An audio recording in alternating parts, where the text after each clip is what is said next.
acompanham através da internet, que onde vocês estiverem, o Espírito Santo possa estar tocando em vocês. Quero agradecer por esse privilégio de poder nessa manhã compartilhar a palavra de Deus com a nossa igreja de Vila Matilde. É muito bom rever os irmãos, alguns colegas de trabalho ali na associação, ali no escritório, inclusive rever meu colega ali, o pastor Jair, que está ali com a família, e rever cada um de vocês que continuaram na jornada da fé em mais um ano. Vocês perceberam como nós chegamos rápido em 2018? Perceberam? E olha que já foi praticamente a primeira semana do ano. O que você está esperando para esse ano? Alguém disse assim, estou esperando muita coisa boa para 2018, amém? Alguns sabem que esse será um ano de grandes desafios. E as previsões dizem que esse será um ano de grandes mudanças. Não só para o Brasil, mas como para a humanidade como um todo. Um ano que começa sob muitas ameaças. Coreia do Norte e outros grupos que ameaçam a paz da humanidade. Mas como Ellen White disse, há muitos anos atrás, nós não temos nada a temer quanto ao futuro, a menos que nos esqueçamos a maneira como a qual o Senhor tem nos guiado no passado. Nós estamos seguros nas mãos de Deus, amém? Podemos seguir em frente, mais uma etapa da nossa vida, e podemos, pela graça de Jesus, fazer com que esse seja o melhor ano da nossa caminhada nessa terra. Que essa seja a nossa meta principal para esse novo ano que está aí diante da gente. Eu estava dizendo que se prevêem muitas mudanças. E eu gostaria de, nessa manhã, conduzir aqui a meditação na palavra de Deus, convidando você a pensar em que áreas você pretende mudar na sua vida nesse ano. O que podemos esperar de 2018? E eu quero, antes de mais nada, pedir que você pegue a sua Bíblia, você que a trouxe aqui nessa manhã, que você abra a palavra de Deus no livro do profeta Jeremias, no capítulo 10, nós vamos ver o versículo 23. Esse texto é parte de um diálogo entre o profeta e o Deus Altíssimo. O profeta está tentando entender a maneira como Deus rege as nações, a maneira como Deus cuida do seu povo. E esse texto é muito importante para nós que estamos iniciando mais esse ano. Eu quero convidá-los a orar antes de ler a palavra de Deus. Quem sabe aí onde mesmo você está, do modo como nós estamos, nós possamos nesse momento elevar nosso pensamento ao céu e falar com Deus mais uma vez. Vamos orar, irmãos. Vamos orar, amigos. Querido Deus, nós te agradecemos por prolongar a nossa vida e dar a nós essa oportunidade de começar tudo de novo, de poder renovar diante de Ti os nossos votos de fidelidade, de lealdade. Nós te agradecemos, Senhor, porque até aqui o Senhor tem nos guiado. Nós queremos nesse momento, nesse primeiro sábado do ano, meditar um pouco mais na Tua palavra, e humildemente pedimos, Pai, que o Senhor nos dê condições, que o Senhor nos dê percepção para entender a mensagem que o Senhor tem para nós hoje. Nós somos Seus filhos, vivemos, ó Deus, num mundo em que as coisas vão se tornando cada vez mais difíceis para o seu povo. Mas nós estamos aqui amparados pela sua graça, sustentados pela sua força, e é com esse senso de dependência, meu Deus, que nós suplicamos a bênção para esse momento do estudo dessa palavra inspirada que chegou até nós. Perdoe, ó Pai, os nossos pecados. Ainda temos muitas lutas pela frente, e suplicamos que o Senhor tenha misericórdia de nós, em nome de Jesus, o nosso Salvador, amém. Irmãos, esse texto é um texto assim bem interessante, muito especial, porque ele fala do cuidado de Deus. Ele fala também que nós não temos condições de olhar nem um passo adiante em direção ao nosso futuro, nós não temos condições. Mas esse texto ele é extraordinário, e esse texto mostra um momento em que o profeta de Deus reconhece que Deus sim determina o nosso caminho. Vamos ler a palavra do Senhor, diz assim: eu sei, ó Senhor, que não cabe ao homem determinar o seu caminho, e nem ao que caminha dirigir os seus passos. Não cabe a nós dirigir a nossa vida, irmãos. Não cabe a nós prever o que vai ser ou como vai ser nesse ano, porque é Deus que está com as rédeas da nossa vida nas mãos dEle. Deus rege as nações, como disse o profeta Daniel, é Deus quem estabelece reis, é Deus quem dirige as estações do ano. É verdade que com essa tecnologia à nossa disposição, nós até podemos prever se na semana que vem vai chover ou não, se podemos programar um passeio em família para o próximo final de semana, mas até mesmo essa previsão do tempo, que é curta, ela não consegue prever muito adiante, e ainda assim ela não é totalmente confiável. Mas irmãos, nós vemos numa época em que nós estamos sendo tentados a confiar mais nas nossas capacidades do que confiar em Deus. A humanidade chegou num patamar, irmãos, que aparentemente ela consegue se virar sozinha, mas isso não é verdade, porque se apenas por um instante, a graça de Cristo fosse retirada de nós, nenhum de nós subsistiria.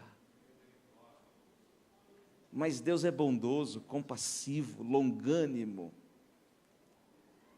e Ele dá para a gente esse privilégio chamado vida. Louvado seja Deus. Mas irmãos, o que esperar para 2018? E eu fiz aqui apenas algumas anotações, eu gostaria de compartilhar com os meus irmãos, com os meus amigos, e eu quero começar direcionando as nossas expectativas para esse ano, em relação ao nosso país. O que esperar de nosso país nesse novo ano? Quais são as previsões, por exemplo, para a área econômica? Um país cuja população já está oprimida de tantas taxas, impostos e tributos. E fala-se num ano em que isso tem a tendência de aumentar ainda mais. O encarecimento do custo de vida. Como será para nós, brasileiros, nesse ano de 2018? Como será o combate à corrupção? Na escola sabatina, o nosso professor mencionou a Operação Lava Jato.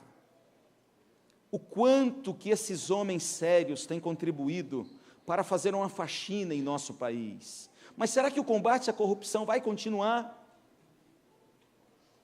Outros dizem que mesmo com todo esse movimento, ainda tem gente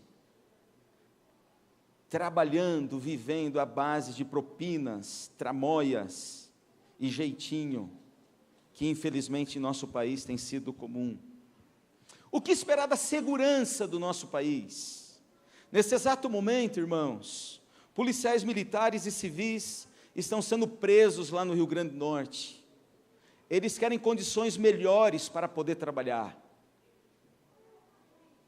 E foi então criada uma emenda constitucional naquele estado para que eles sejam presos por estarem recusando a trabalhar. Eles querem apenas melhores condições de vida para cuidar da família deles. Que dizer do Rio de Janeiro? Esse país, esse estado onde o crime parece ter mais força que as próprias autoridades. O que dizer da nossa cidade? Quantos de nós aqui já fomos surpreendidos por algum tipo de crime? O que esperar então da segurança? O que esperar da educação em nosso país? Vejam, irmãos,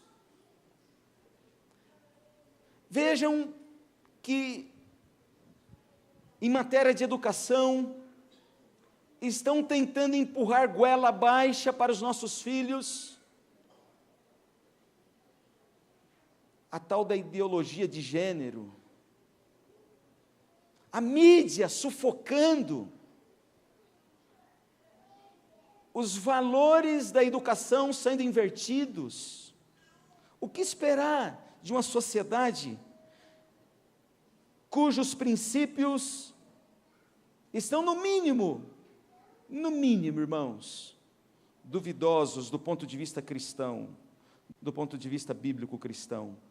O que esperar da política de nosso país? Aliás, será que se faz política nesse país?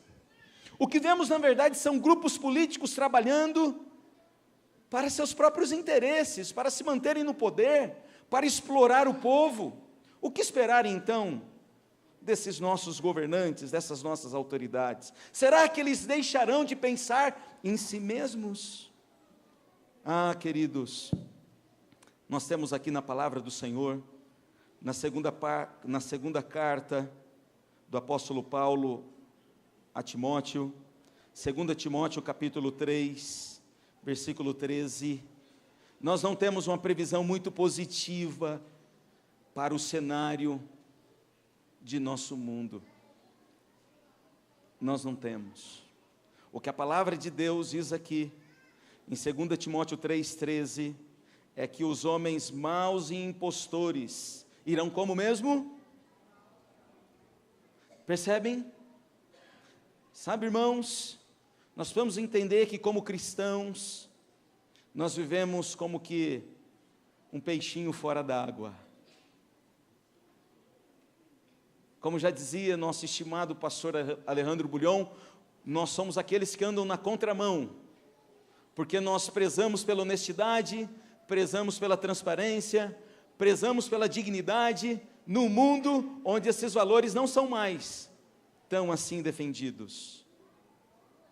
A Bíblia diz que esses homens maus e impostores vão de mal a pior, enganando e sendo enganados. E se a gente voltar apenas uma página do texto sagrado, ainda aqui no capítulo 3, e olharmos aqui para os primeiros versículos do capítulo 3, nós temos aqui, queridos, a fotografia real da sociedade dos nossos dias.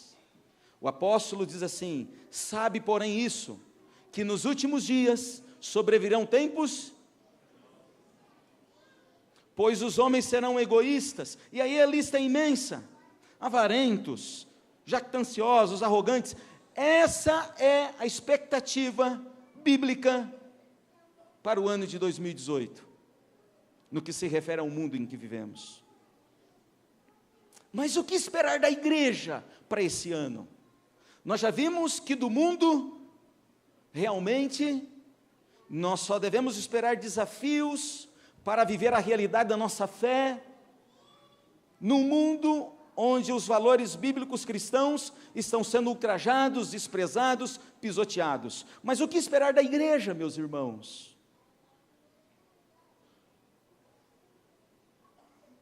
Alguém diria assim: eu quero para esse ano de 2018, uma igreja mais vibrante, uma igreja mais missionária, uma igreja onde os irmãos sejam unidos, Alguém poderia dizer assim: eu quero para esse ano de 2018 ouvir sermões melhores, uma música melhor. E aqui estão os nossos irmãos da música.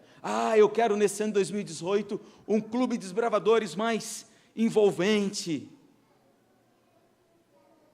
Mas sabe de uma coisa, meus queridos? Sabe quem é a igreja?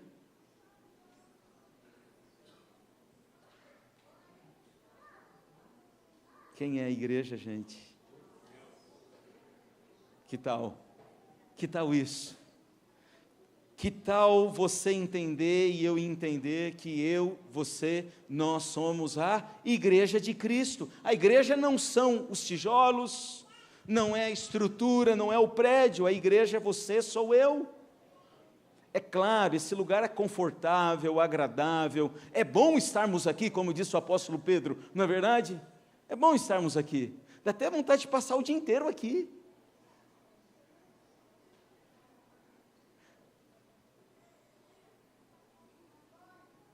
Mas esse é o lugar onde a gente se reúne para receber a bênção, receber o poder e compartilhar a bênção com aqueles que não têm a bênção. Eu sou a igreja.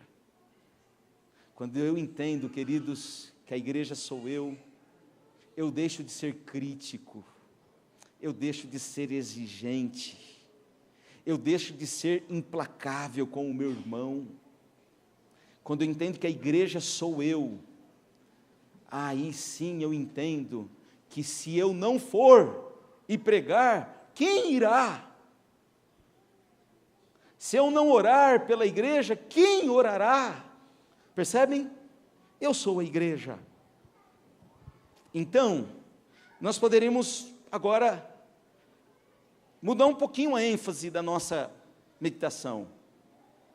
Em vez de perguntar assim, o que esperar da igreja para 2018, qual seria então a melhor pergunta, gente? O que esperar de quem para 2018? O que esperar de mim para 2018, não é verdade? Já que eu sou a igreja, já que eu posso fazer a diferença na sociedade. Então, queridos, o que você pode esperar de você mesmo para esse novo ano? Eu destaquei algumas áreas aqui, e você aí, junto com Deus, pode avaliar qual é a área que você gostaria que fosse melhor na sua vida nesse ano. Vamos começar pela área da saúde, pode ser? O que você espera da sua saúde para esse ano? Eu não sei quantos aqui têm um hábito de, naquele momento da virada, que para a gente é no pôr do sol, na verdade, virada do ano, não sei quantos aqui têm um hábito de anotar as metas para o ano seguinte. E nós adotamos esse costume lá em casa já há algum tempo. Interessante que quando a gente abre o envelope das metas do ano que está ali se findando, a gente tem algumas alegrias e algumas tristezas também. E às vezes até surpresas. Porque a gente anota ali, naquela euforia da virada, tanta coisa, que às vezes a gente até esquece o que a gente anotou. Mas como é salutar, como que é gostoso, você fala, puxa, isso aqui era a minha meta e eu consegui. Talvez você colocou como meta para 2018, melhorar um pouquinho o seu condicionamento, começar a fazer atividade física, não é verdade? Talvez você colocou como meta para 2018, ali na sua área da saúde, quem sabe você melhorar um pouquinho a sua alimentação. Afinal, saúde e alimentação são totalmente dependentes uma coisa da outra, tem tudo a ver. Talvez ali na sua estratégia de melhorar a saúde, você tenha colocado descansar mais. Talvez você tenha percebido que o estresse do dia, a pressão emocional, a ansiedade, tantos outros problemas dessa ordem, talvez você já esteja percebendo que talvez o principal motivo desses problemas emocionais seja a falta de sono. Quem sabe a gente se programar para dormir mais nesse ano, 7, 8 horas por noite, que é o mínimo recomendado.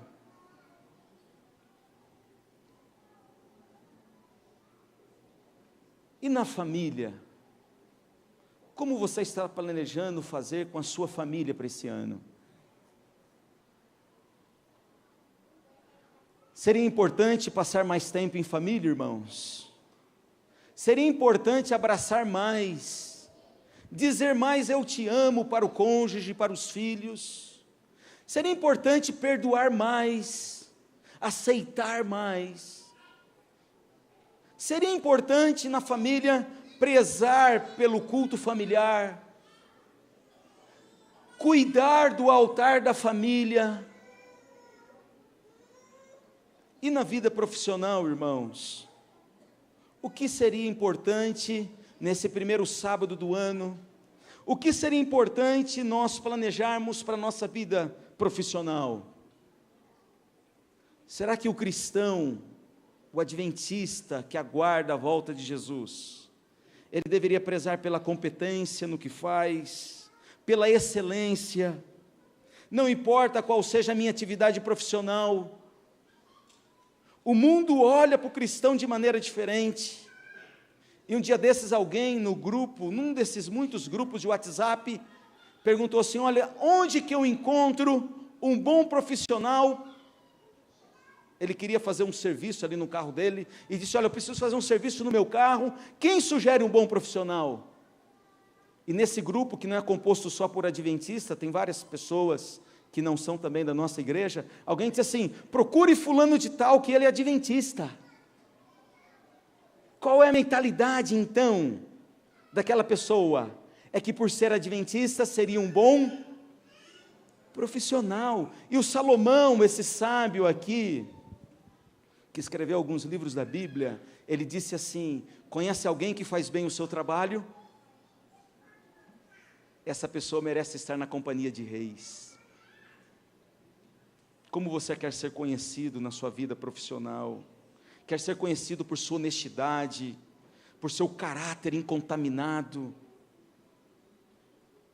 Irmãos, e na vida espiritual, quais são as suas expectativas na vida espiritual? Há um texto aqui na Bíblia, no Antigo Testamento, no livro de Oséias, capítulo 6, versículo 3, esse texto aqui é um conselho, irmãos, que o profeta nos dá, lembrando que o profeta Oséias, ele viveu numa época, com problemas semelhantes aos problemas de nossa época também, e aqui, Oséias, capítulo 6, versículo 3, interessante o conselho que ele dá para a gente. Ele diz assim: conheçamos e prossigamos em conhecer ao Senhor. Amém? Olha o conselho para a nossa vida espiritual. Conheçamos e prossigamos em conhecer ao Senhor. Como a alva a sua vinda é certa, e Ele descerá sobre nós como a chuva serôdia que rega a terra. Nós, como cristãos adventistas, nós estamos aguardando o derramamento da chuva serôdia, não é verdade? Nós queremos ver Jesus voltar. Ah, como seria bom se Ele viesse nesse ano, não é verdade? Saber que nossas criancinhas serão poupadas desse sofrimento todo que está aí diante de nós. Como seria bom se Jesus viesse nos buscar agora em 2018. Mas sabe, irmãos, nós não sabemos nem o dia nem a hora da volta de Jesus, mas uma coisa sabemos: assim como a alva, assim como cada dia tem o seu momento do amanhecer, é certa que Jesus virá, amém? E diante dessa verdade absoluta, irmãos, nós precisamos prosseguir em conhecer ao Senhor. Só que tem um detalhe aqui, gente. Nós só conseguimos conhecer alguém quando a gente passa tempo com essa pessoa. Impossível nós conhecermos alguém apenas pela foto de um perfil de uma rede social. E pode ser que estamos caindo nessa armadilha da nossa falta de tempo, a armadilha de não passar tempo com o nosso Deus. A Bíblia diz assim que Ele está à porta, Ele está a bater, porque Ele quer entrar. Ele quer mudar a nossa vida, Ele quer mudar a nossa sorte, Ele quer trazer colorido para a nossa caminhada, Ele quer trazer alegria, Ele quer trazer paz em meio à tormenta. Mas como conhecer ao Senhor se eu não tenho tempo para Ele? Eu arrumo tempo para tanta coisa. E alguém disse assim, que geralmente nós temos tempo para aquilo que consideramos importante. Aí a gente consegue tempo. Irmãos, isso aqui é uma admoestação da palavra do Senhor. E o assunto agora é passar tempo com o Senhor. Mas sabe, o que está roubando o seu tempo? Por favor, seja honesto. Por favor, seja franco com você e diga assim: puxa, como é que eu tenho coragem de virar à noite assistindo uma série, ou passar horas em filmes ou outros programas de entretenimento, e não tenho tempo para o meu Rei, para o meu Senhor? Onde eu quero chegar? Onde eu quero chegar com essas orações relâmpagos? Onde eu quero chegar com essa leitura superficial da Bíblia? Sabe, gente, é hora de parar de fazer de conta, é hora de conhecer o Senhor de verdade, porque quando Jesus vier para um grupo de pessoas, Ele vai dizer assim: apartai-vos de mim, porque eu não vos conheço. Como é que você pretende morar a eternidade com alguém que você não conheceu aqui nessa vida? Irmãos, o que esperar de nós para 2018? Considerando as necessidades da nossa atual sociedade, alguns pensadores começaram nessa semana a mencionar algumas sugestões. E entre elas, irmãos, eu achei muito interessante a fala de um pensador brasileiro, conhecido por alguns de vocês. Ele é conhecido como filósofo brasileiro, o professor Mário Sérgio Portela. Questionado sobre a expectativa para 2018, Mário Sérgio Portela, ele disse assim: a palavra para esse ano é coragem. Mas não pode ser qualquer coragem, disse Mário Sérgio Portela. Ele disse: tem que ser coragem competente. E aí ele foi questionado: mas por que coragem competente? Aí ele diz assim: porque diante das inúmeras mudanças que a sociedade precisa fazer, a sociedade precisa ter coragem para encarar as mudanças, mas não pode mudar de qualquer jeito, tem que mudar do jeito certo. Será que essa palavra, irmãos, ou essas palavras, coragem, competente, será que isso também se aplica à nossa vida como cristãos? Que estamos aí às vésperas do reino de Deus. Nós entendemos coragem como o oposto da covardia. Nós entendemos coragem como uma grande virtude. E na verdade a coragem é uma grande virtude. Mas como foi dito, não podemos ter uma coragem impensada. Porque até um cão é corajoso. O primeiro a recepcionar o bandido é o cão, tadinho. Ele vai despreparado, de peito aberto. Não podemos ter esse tipo de coragem. Aqui na palavra de Deus, 2 Timóteo, capítulo 1, versículo 7. Se você puder acompanhar, 2 Timóteo 1, 7. Diz assim o apóstolo: porque Deus não nos deu espírito de covardia, mas sim de poder, de amor e de moderação. Nos descreve aqui o que é coragem competente, uma coragem baseada no poder, no amor e na moderação. Isso é o que Deus tem nos dado, irmãos. E quando se fala em coragem, e é com esse pensamento que eu quero já ir para os finalmente aqui da nossa reflexão. Quando se fala em coragem para mudar, coragem para transformar, lembrando que essa transformação deve começar comigo. Como disse a estimada Madre Teresa de Calcutá, se você preza pela paz no mundo, procure primeiro a paz em casa. Uma frase das que mereceram aí grande consideração da humanidade. Se você quer a paz no mundo, comece primeiro pela sua casa. Mas há um texto aqui, irmãos, no segundo livro dos Reis, e eu quero terminar a mensagem dessa manhã com essa história em mente. Esse texto mostra que para mudar, você realmente precisa de coragem.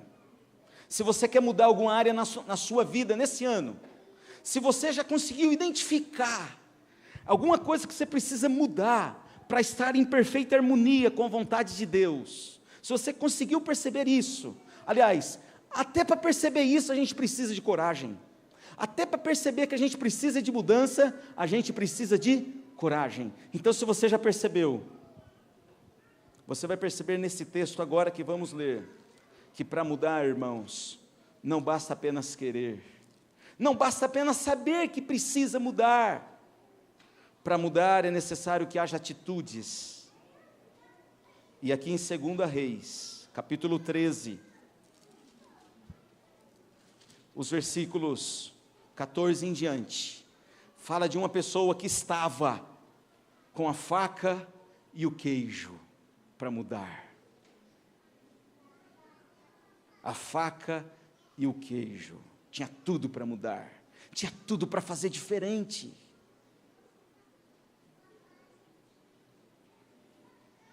Segunda Reis, capítulo 13, versículo 14 em diante, diz assim, meus irmãos: estando Eliseu padecendo da enfermidade que havia de morrer, Jeoás, rei de Israel, desceu a visitá-lo, chorou sobre ele e disse: meu pai, carros de Israel e seus cavaleiros. Então lhe disse Eliseu: toma um arco e flechas. Ele tomou um arco e flechas. Então disse ao rei de Israel: retesta o arco, e ele o fez. Então Eliseu pôs as mãos sobre as mãos do rei e disse: abre a janela para o oriente, e ele a abriu. Disse mais Eliseu: atira, e ele atirou. Prosseguiu: flecha da vitória do Senhor, flecha da vitória contra os sírios, porque ferirá os sírios em Afeca até os consumir. Disse ainda: toma as flechas, e ele as tomou. Então disse ao rei de Israel: atira contra a terra. Ele a feriu 3 vezes e cessou. Então o homem de Deus se indignou muito contra ele e disse: 5 ou 6 vezes deveria ter ferido, então feririas os sírios até os consumir.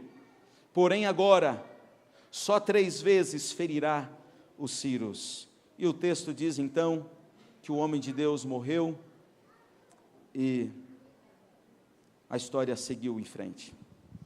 Mas nós percebemos aqui, irmãos, que esse rei, o Jeoás, ele tinha sim um respeito, uma consideração, uma estima muito grande para com o profeta de Deus.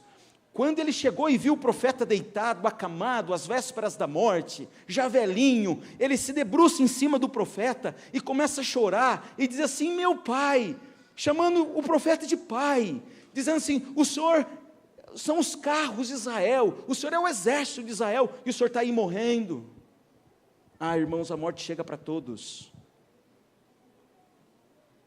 Mas o detalhe aqui da história é que o rei Jeoás estava com a faca e o queijo na mão, e ele deixou passar a grande oportunidade de vencer o seu maior inimigo, que naquela ocasião era a Síria. Os sírios eram um inimigo mortal de Israel, viviam oprimindo Israel, viviam levando as riquezas de Israel, viviam tirando a dignidade de Israel. E agora, irmãos, o rei, ele tinha a oportunidade de aniquilar com os Círios. E o que o rei faz? Atira apenas 3 flechas. Deixa passar a grande oportunidade. E diante disso, o profeta, velhinho, quem sabe ali dando os últimos suspiros de vida, o profeta se indigna e diz assim: como que você pode fazer isso? Era para você ter tirado muito mais flechas. O seu inimigo agora seria destruído. Irmãos, quais são os Círios da sua experiência cristã? Quais são os seus inimigos que não têm te deixado viver para Deus? Quais são os elementos que têm te impedido de crescer na fé, de ser um cristão mais autêntico, de ser um cristão mais fiel? Quais são os Círios da sua vida? Você precisa de coragem competente para derrotá-los. E hoje a mão do Senhor está estendida para salvar. Hoje Deus enche as suas mãos de flechas e diz assim: atire essas flechas, destrua os seus inimigos, porque hoje há poder na casa de Israel. Coragem competente. Se apodere a essa força e faça com que esse ano seja o melhor ano da sua caminhada. Faça com que esse ano seja o ano que você tenha mais experiências com Deus. Não deixe nada te afastar do seu Deus. Mesmo que sejam seus melhores amigos. Se os seus melhores amigos são inimigos de Deus, eles também são seus inimigos. Se você tem algum hábito que é inimigo de Deus, esse hábito vai destruir você, vai destruir sua família. Pegue as flechas agora, lance as flechas. Faça com que sua experiência nesse ano seja uma experiência de grandes vitórias. Não para a sua honra, mas para a honra dEle, para a honra de Cristo. Porque como Ele disse em João 15, verso 5, porque sem mim nada podeis fazer. Esse é o momento da entrega. É por isso que nós vamos cantar o hino Toma o Meu Coração. E ao cantar esse hino, eu quero desafiar você que está aqui presente, você que está aí acompanhando pela internet, você que vai assistir essa transmissão por YouTube em algum momento, ou você que está ao vivo pelo site da nossa igreja, eu quero te pedir o seguinte: tenha coragem de colocar o seu coração, tudo que você é, tudo que você tem nas mãos de Deus. Ele vai cuidar de você. O jeito dele é o melhor que o seu. Não se engane, o jeito dele é melhor que o seu jeito. Então cante esse hino fazendo a sua entrega. Cante esse hino pegando as flechas, muitas delas, porque muitas são as vitórias que Deus guardou para você e para mim nesse ano.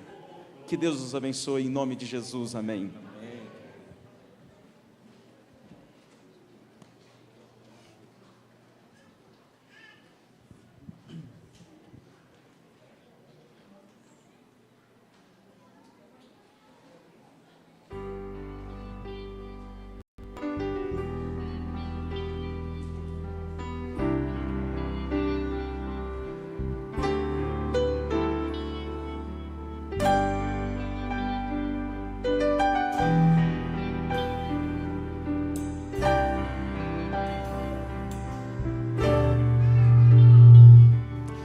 Este é meu desejo, Senhor, te honrar, com meu coração te adorar.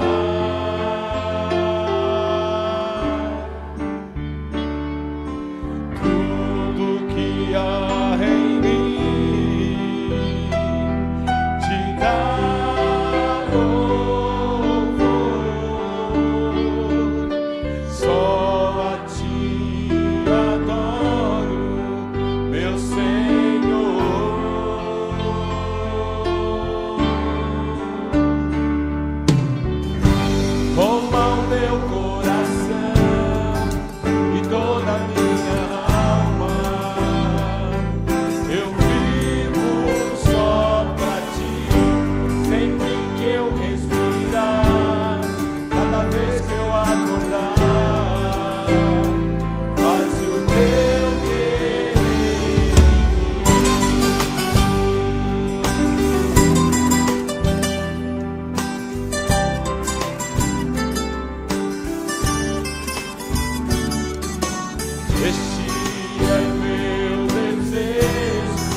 coração e toda a minha alma. Eu vivo só pra ti, sempre que eu respirar, cada vez que eu acordar. Faz o teu querer em mim, toma o meu coração e toda a minha alma. Eu vivo só pra ti, sempre que eu respirar, cada vez que eu acordar. Faz o teu querer em mim, toma o meu coração e toda a minha alma. Eu vivo só pra ti, sempre que eu respirar, cada vez que eu acordar. Faz o teu querer em mim.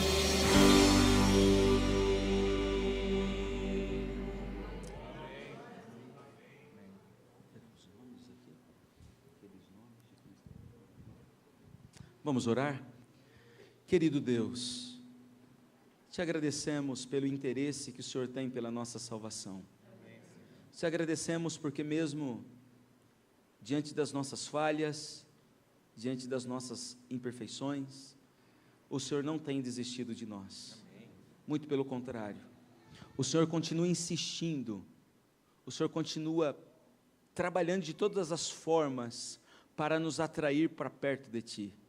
Senhor, nós temos muitas mudanças para fazer, para estar mais perto de Ti nesse ano. Por favor, Senhor, nos ajude, porque sozinhos nada podemos fazer, meu Pai. Toma nossa vida nas Suas mãos, como cantamos. Toma todos os nossos pensamentos, santifica-os. Nossos hábitos, nos ajude a romper com os hábitos que nos afastam de Ti, Senhor. Nos ajude a olhar para a Tua igreja com mais amor e menos crítica. Nos ajude a amar mais a nossa família. É ali que se vive o verdadeiro amor, Senhor. E o mundo vai respeitar a Tua igreja, quando ver que a Tua igreja é um grupo de pessoas que se amam, que se perdoam, que se importam. Ó Deus, nos ajude, por favor. Nós clamamos pela Tua bênção, em nosso favor aqui, mas também em favor daqueles que nos acompanham pela internet, em qualquer lugar desse país ou desse mundo. Que a Tua bênção os acompanhe e os alcance também. Fica conosco, Pai. Nós Te imploramos, em nome de Jesus. Amém.